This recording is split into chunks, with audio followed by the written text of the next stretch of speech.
Colours புது ஃபேஷனோட தி சென்னை சில்க்ஸ்ல இந்த பொங்கலை ஓஹோன்னு கொண்டாடுங்க. தி சென்னை சில்க்ஸ், ஸ்ரீநகர், வேளச்சேரி, கோபேட் மற்றும் திருவள்ளூர். புதுச்சேரியில் பெய்து வரும் கனமழையால் அறுவடைக்கு தயாராக இருந்த சுமார் 1000 ஏக்கர் பரப்பளவிலான நெற்பயிர்கள் நீரில் மூழ்கி சாய்ந்துள்ளன.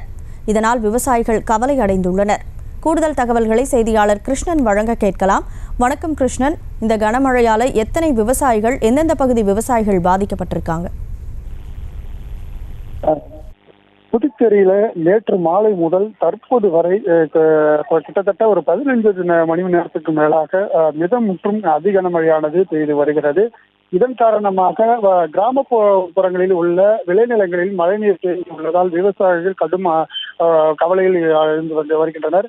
குறிப்பாக பாகூர், கரிக்கலாம்பாக்கம், திருக்கனூர், சோரியாங்குப்பம், வம்புப்பட்டு, சுத்திகேணி உள்பட 50க்கும் மேற்பட்ட கிராமங்களில் உள்ள 1000க்கும் மேற்பட்ட நெற்பயிர்கள் நீரில் மூழ்கி பாதிப்பு உள்ளாகிறது. இது அறுவடைக்கு சில நாட்களில் உள்ள நிலையில் இந்த நெற்பயிரானது நீரில் மூழ்கியது விவசாயிகள் பெரும் கவலையில் ஆழ்ந்துள்ளனர். இது பருவம் தவறிய இந்த மழையின் காரணமாக இந்த அறுவடைக்கு தயார் இந்த மழைநீரில் சாய்ந்துள்ளது விவசாயிகள் கவலை அடைந்ததை அடுத்து அந்த பகுதிக்கு வேளாண் துறை அமைச்சர் தேனி ஜெயக்குமார் அந்த விளைநிலங்களை பார்வையிட்டார். அப்பொழுது விவசாயிகள் தாங்கள் பயிரிட்டிருந்த பொன்னி, டிபிடி, பொன்மணி ஆகிய நெற்பயிர்கள் முழுமையாக சேதமடைந்துள்ளதை அவன் வேளாண் துறை அமைச்சரிடம் முறையிட்டனர்.